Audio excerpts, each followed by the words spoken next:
Breaking news है Taiwan पर। खबर है कि चीन ने अपने लड़ाकू विमानों का बहुत बड़ा बेड़ा ताइवान की सीमा में भेज दिया। चीन के 38 लड़ाकू विमानों ने ताइवान की सीमा को लांघ दिया।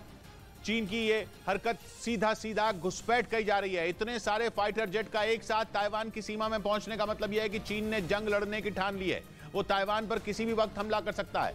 खबर है कि 38 फाइटर जेट जिस वक्त ताइवान की सीमा में दाखिल हुए उसी वक्त समंदर में चीन के 6 जंगी जहाज भी ताइवान की सीमा में पहुंचे।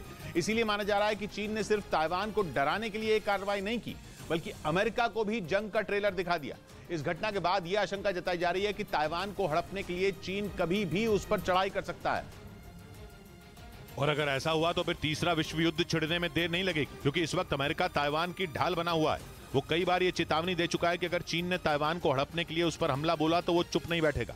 लेकिन अमेरिका की इन धमकियों का चीन पर कोई असर होता दिख नहीं रहा। ऐसा इसलिए क्योंकि पश्चिमी मीडिया का दावा है कि ताइवान को डराने के लिए चीन ने एक बार फिर सैन्य अभ्यास किया। इस दौरान चीन के एक साथ 38 लड़ाकू विमान ने ताइवान की सीमा में घुसपैठ की।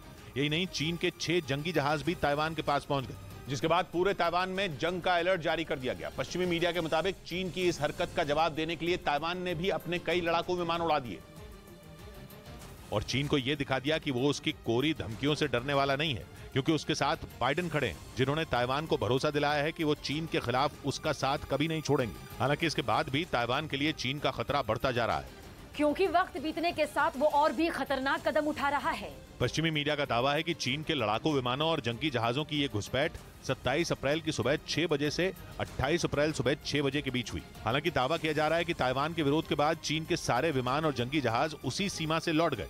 उधर पश्चिमी मीडिया के मुताबिक चीन ने साउथ चाइना सी में एक बार फिर दादागिरी दिखाई। चीन की नौसेना ने गश्त कर रहे फिलीपींस के जहाज का रास्ता रोक लिया, जिसका एक वीडियो भी सामने आया, जिसमें चीन का एक बड़ा जहाज फिलीपींस कोस्ट गार्ड के जहाज के सामने आता दिखा। दोनों देशों के जहाजों के बीच टकराव की स्थिति दक्षिण चीन सागर के सेकेंड थॉमस शोल नाम की एक जगह पर बन गई। ये समंदर का वो इलाका है जिसे फिलीपींस अपना बताता है, जबकि चीन भी इस पर दावा ठोकता है। और चीन की दादागिरी की पोल खोलने के लिए फिलीपींस ने एक प्लान बनाया। उसने पश्चिमी मीडिया के कुछ पत्रकारों को जहाज पर सवार किया और दक्षिण चीन सागर में यात्रा शुरू की।